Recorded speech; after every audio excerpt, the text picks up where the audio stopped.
Senior सहाफ़ी और तजियाकार हामिद मीर के मुताबिक माजी की हर हुकूमत काजी फायज ईसा से नाराज रही। मेमोगेट कमीशन की रिपोर्ट के बायस पीपल्स पार्टी की हुकूमत इनसे नाराज रही। कोयटा बम धमाके केस में इनकी रिपोर्ट पर नवाज शरीफ हुकूमत ने खुलेआम इन पर तनकीद की और फैजाबाद धरना केस के फैसले में जस्टिस काजी फायज ईसा ने जनरल फैज हमीद का नाम लिखकर सियासत में इनकी मदाखलत पर तनकीद की। फैजाबाद धरना केस में इनका फैसला जनरल कमर जावेद बाजवा और जनरल फैज के लिए काबिल कबूल नहीं था और इमरान खान हुकूमत के जरिए इन पर रेफरेंस दायर करवाकर हुकूमत ने इनका मीडिया ट्रायल किया। इस रेफरेंस के खिलाफ सुप्रीम कोर्ट में समाअत हुई तो उमर अता बंदयाल ने काजी फायज ईसा का नहीं बल्कि हुकूमत वक्त के मौकिफ का साथ दिया। अपनी अपनी अना के असीर सियासतदान और जज तारीख से सबक सीखने के लिए तैयार नहीं। सियासतदानों की नाअहली के बायस जब जब सियासी तनाज़ात जजों के सुपुर्द हुए तो उन्होंने अपने जाती मफाद को इंसाफ का नाम देकर तनाज़ात सुलझाने के बजाय मजीद उलझाए और फौज को सियासत में मदाखलत का मौका फराम किया। 1954 में क्या हुआ? गवर्नर जनरल गुलाम मोहम्मद ने पाकिस्तान की पहली कानून साज असम्बली को तोड़ दिया तो मामला आला अदलिया में पहुंचा। सुप्रीम कोर्ट के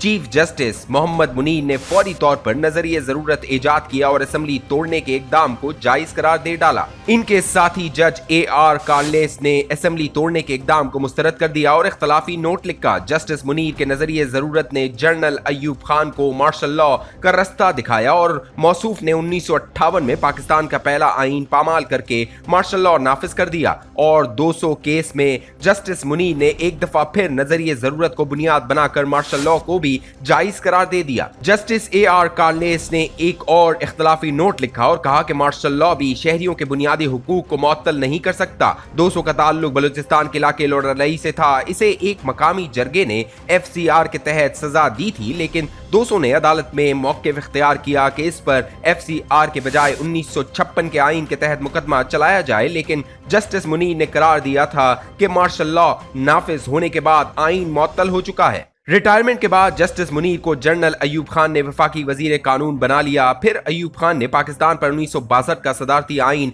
मुसल्लत किया और ये आइन सिर्फ 8 साल के अंदर पाकिस्तान को दोलख करने का बाइस बना। जस्टिस मुनीर पाकिस्तान की सियासी तारीख में मफाद परस्ती और आइन दुश्मनी का इस्तियारा बन चुके हैं। 4 अप्रैल को मौजूदा चीफ जस्टिस उमर अता बंदयाल की सरबराही में एक 3 रुकनी बेंच ने इलेक्शन कमीशन की तरफ से पंजाब और खैबर पख्तूनख्वा में इंतखाबात के अल्तवा को मुस्तरद करते हुए 14 मई को इंतखाबात का हुक्म दिया तो पाकिस्तान तहरीक इंसाफ की क़यादत ने जस्टिस उमर अता बंदयाल को खराज तहसीन पेश करते हुए कहा कि वो जस्टिस मुनीर नहीं बने बल्कि जस्टिस कार्लेस के रस्ते पर चले। पाकिस्तान की सियासी तारीख को दुरुस्त तनाजुर में देखा जाए तो सवाल पैदा होता है कि अगर जस्टिस उमर अता बंदयाल वाकई जस्टिस कार्लेस के रस्ते पर गामजन हैं तो क्या हम जस्टिस काजी फायज ईसा को जस्टिस मुनीर का जानशीन करार दे रहे हैं? कहीं हम दानिस्ता या नादानिस्ता तारीख को मस्त तो नहीं कर रहे? जस्टिस उमर अता बंदयाल और जस्टिस काजी फायज ईसा का तकाबुल करने से पहले जस्टिस मुनीर और जस्टिस AR कार्लेस को मजीद परख लेते हैं। जस्टिस मुनीर का ताल्लुक लाहौर से था। जस्टिस कार्लेस आगरा में पैदा हुए थे और कैथोलिक मसीह होने के बावजूद क़याम पाकिस्तान के हामी थे। अल्ताफ हुसैन कुरैशी की किताब मुलाकातें क्या क्या में इनका एक इंटरव्यू शामिल है जिसमें उन्होंने बताया कि वो तहरीक पाकिस्तान में कायदे आज़म का साथ देते रहे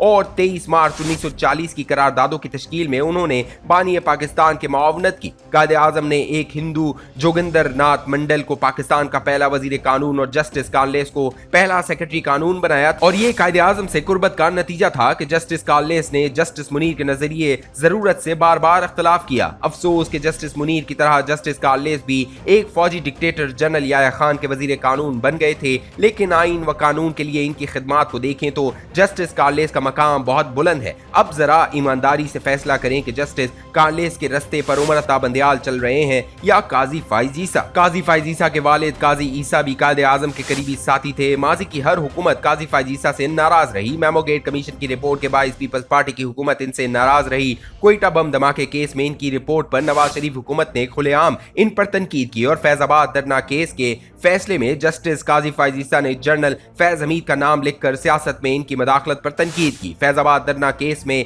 इनका फैसला जनरल कमर जावेद बाजवा और जनरल फैज हमीद के लिए काबिल कबूल नहीं था और इमरान खान हुकूमत के जरिए इन पर रेफरेंस दायर करवा कर हुकूमत ने इनका मीडिया ट्रायल किया। इस रेफरेंस के खिलाफ सुप्रीम कोर्ट में समाअत हुई तो उमर अता बंदयाल ने काजी फाइज ईसा का नहीं बल्कि हुकूमत वक्त के मौक़िफ़ का साथ दिया। गुज़िश्ता साल अप्रैल में इमरान खान ने कौमी असम्बली तहलील की तो उमर बंदयाल के सरबराही में 5 रुकनी बेंच ने असम्बली की तहलील का फैसला मुस्तरद कर दिया। इन 5 जजों में एजाजुल एहसन और मुनीब अख्तर के अलावा जस्टिस मजहर आलम मियां खेल और जस्टिस जमाल खान मंदुखेल भी शामिल थे। किसी जज ने फैसले से इख्तलाफ नहीं किया, लेकिन 4 अप्रैल को जिस बेंच ने 14 मई को पंजाब में इलेक्शन का हुक्म दिया, इस बेंच से जस्टिस मंदुखेल न सिर्फ अलहदा हो गए बल्कि उन्होंने अपने इख्तलाफी नोट में जस्टिस बंदियाल के रवैये पर मायूसी का इजहार किया। ये बेंच इब्तिदा में 9 रुकनी था जो सुकड़ कर 3 रुकनी रह गया, इसलिए इसका फैसला इंतहाई मुतनाज़ा है। जस्टिस बंदियाल ने 14 मई को इलेक्शन का हुक्म देकर एक 6 रुकनी बेंच तश्कील दिया और इसमें जस्टिस मज़ाहिर नकवी को भी शामिल कर दिया। इस बेंच ने काजी फाइज ईसा के एक फैसले को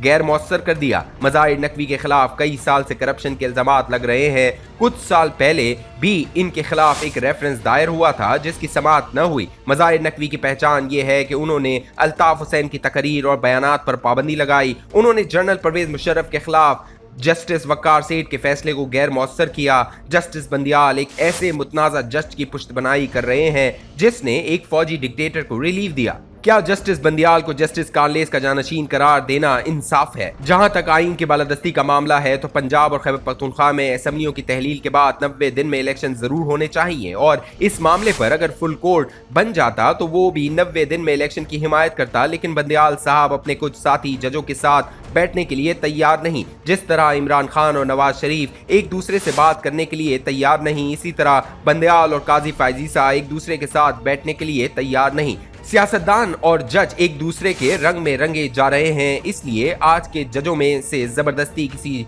जस्टिस कार्लेस को तलाश ना ही करें तो बेहतर है। ये जस्टिस कार्लेस के साथ नाइंसाफी है।